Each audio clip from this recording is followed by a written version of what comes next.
As more and more people look for ways to save time and money, plus reduce stress, they look for ways to get more organized. However, for many of us, it's not quite as easy as it sounds. Here to share some advice and tips that should help us get started is professional organizer and owner of Organize Right Now, Lea Schneider. Lea, thanks for being here. Thanks for having me. Well, I'm going to be taking notes and listening very carefully, and I'm sure all of our other viewers will be doing so as well. Tell us a little bit, though, before we get into this, what is Organize Right Now? Organize Right Now is my company, and I'm a professional organizer. So that means I do hands-on organizing. So I go into people's homes or their businesses and help them get organized. And I also provide organizing education and talks on organizing. Well, getting started seems to be the hardest part, and you look around, or at least I do, and it's overwhelming, and I just don't do anything. I'm sure a lot of people do the same thing. How do you get over that or break it into manageable tasks to where it's not so overwhelming?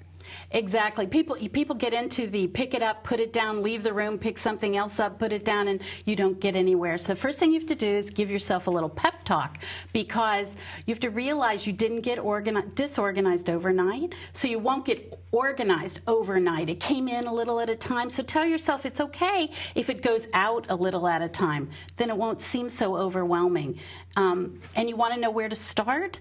Well, sometimes people want to start something really big, like they think, I'll organize the garage, and it's so overwhelming. So narrow it down. Pick something much smaller. You can organize, say, the place you love to sit, your chair in the den. Go in there and get rid of those Christmas catalogs and those old magazines and the mail you stacked up, and make that a nice place to sit, and then kind of work out from there. Well, that sounds like the kind of clutter that accumulates over the winter, and we just let things pile up. So when you're talking about decluttering, how do you decide what to keep, what to throw away, what you might want to keep but put somewhere where you're not going to be using it all the time? How do you prioritize these items? Well, when I work with someone in their home, I have them use a really simple mantra.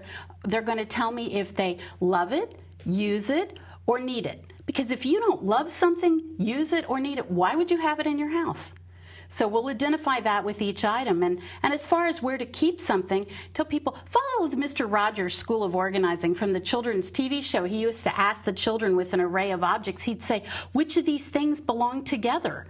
So put things where you're most likely to use them, or with something similar. So not in that really good place that we forget where the really good place was when we put things away. Exactly. That's because, we spend an hour a day looking for things we know that we have. We just don't know where we have them. That's good advice. Well, you brought some things here. Looks like a drawer that most of us have, something very similar. What do you have, and what would you suggest we would do with this as an example? Well, I think everyone should have a junk drawer, but that's one junk drawer where we put odds and ends. And when we find we have a lot of junk drawers, it's time to go through them. And so I thought maybe we could talk about some of the things you'd ask yourself when you look at things that are all mixed up like this. Great. So we have a duck here, and you would ask yourself, do I love this? Do I use it? Do I need it? Well, you probably don't need a duck. You might use it for flower arranging, or you might have a duck collection. But if you can't answer if you love it, use it, or need it, then you need to let it go. And if you are going to use it, it probably isn't best stored in the drawer. Put it with your other flower vases. Okay, good advice. How about keys to things that we no longer own the car, we don't know what the key goes to? I always laugh when I find drawers full of keys, because you can simply go see if it unlocks anything. If it doesn't, throw it away. Whoever finds it isn't going to be able to unlock anything either. So it's safe to get rid of it. And how about things like this that I call the I might need it someday clutter? So you keep it because you might need it. Well, this is speaker wire, and if you know how to wire things in your house, maybe you really would use it. But if all your speakers are wired and you're not an electrician, then maybe this would be a good thing to let go. Sounds good. Well, great advice, and I'm sure we can all apply that. What about other things organizing as far as tasks and chores? People are wanting to get outside now. Yards and garages can look overwhelming as well. Give us some advice on tasks and chores. It is a good time to think about organizing outside, and one of the things you need to do is make a list. And sometimes people will say, oh, if I see everything on one list that I have to do, it'll make me crazy. But you still have the same amount of things to do, and what happens is if you don't make a list, is you repeat them over and over in your head. So you lay in bed at night and think, I need to pay the American Express bill, I need to clean the gutters so the roof doesn't rot, and you just stress yourself out. So make the list, and then go and pick 3 things you think are the most important, and just focus on those until they're done, and then pick 3 more. That's great advice. Well, what about inside, pantries, kitchen cabinets, even the refrigerator?